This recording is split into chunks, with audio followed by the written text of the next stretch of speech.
Good morning to the students of Standard 10th. I, Mrs. Manali, hereby introduce you to your civics classes. So will be starting with the very first chapter of your book, Democratic Politics 2, that is power sharing. Now, a few instructions before I begin. You need to answer the questions given to you as assignments in every class. Your answers must be in points. Go through the topics covered by me in the video. Try to take a note of various terms, sentences, what I am elaborating on in these online classes. So let's get started with your very first chapter, that is power sharing. Now with this chapter, you'll actually resume what you studied in Standard 9th. That is a tour of democracy. Now last year, you studied that in a democracy, all power does not rest with any one organ of the state, right? And the powers are thus shared between three important organs of a democracy: legislature, executive, and judiciary. Now in this chapter and the next chapters following this chapter, we will understand the idea of power sharing. But what is power sharing? First, let us know about the term power. What is power? Power means the capacity of an individual to influence the behavior of others, to control the behavior of others. Right. So how to share this power? And do everywhere we witness power sharing, we long for power, don't we? We all want power. Socially, politically, economically, culturally, don't we? We all want to be powerful, and we all admire people who are powerful. So let's understand this concept of power sharing. And we will understand this by studying about two stories from two important countries, that is Belgium and Sri Lanka.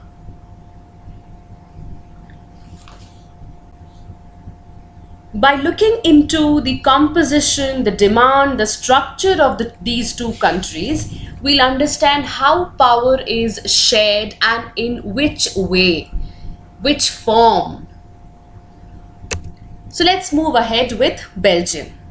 Now Belgium is a small country in Europe. It is smaller in area than even the state of Haryana. It shares borders with Netherlands, France, and Germany. Now, whenever we talk about a country, we need to discuss about its national flag, because a flag gives them the national identity.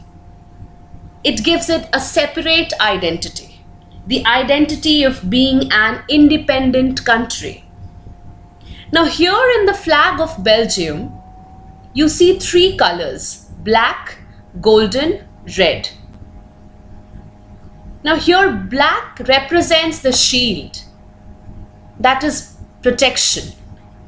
Gold represents the lion, power, fearless. Red represents lion's claws and tongue. Now, if we come to the composition of the population, then that is really complex, because that is the ethnic composition. Now, what do we understand by the term ethnic? It's a social division, students, based on shared culture. When you have same culture, when you belong to the same ethnic group, Here, people who belong to the same ethnic group believe in their common descent because of similarities of physical type or of culture, or let's say both. But they need not always have the same religion or nationality. I hope I'm clear with the term ethnic. Now let's look into the population, why it is ethnic and what it constitutes of. So here, of the country's total population, you have 59% of them that lives in the Flemish region and they speak Dutch language. Another 40% they live in the Wallonia region and they speak French. And the remaining 1% over here, they speak German. Next, let's come to the capital city of Brussels. In Brussels, 80% of the people, they speak French, whereas 20% are Dutch speaking. It's absolutely the opposite. That I have explained here also in the written form, Dutch speaking 20%, whereas French speaking were 80%.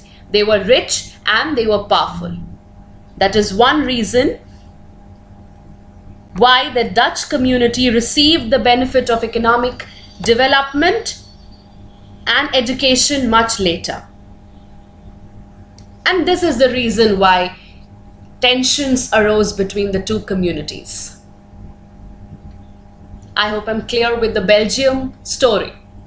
Now let's move ahead with Sri Lanka. Now Sri Lanka is an island nation which was earlier known as Ceylon, and it lies in the Indian Ocean to the southwest of Bay of Bengal and to the southeast of the Arabian Sea. Again, let's come to the flag of Sri Lanka, national flag of Sri Lanka. This was adopted on 17th of December 1978.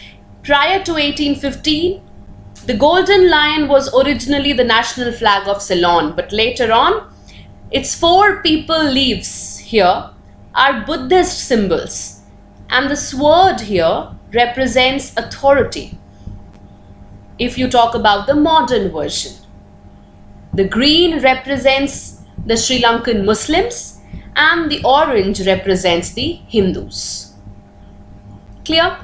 Now the population is diverse, numerically 2 crore.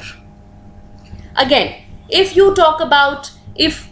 we discuss about the population, the groups, then here the major social groups are the Sinhala speakers. Look into the pie chart over here.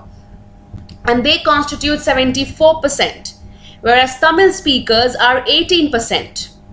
Amongst the Tamils, there are 2 subgroups. Tamil natives of the country, they constitute nearly 13% and they are Sri Lankan Tamils, whereas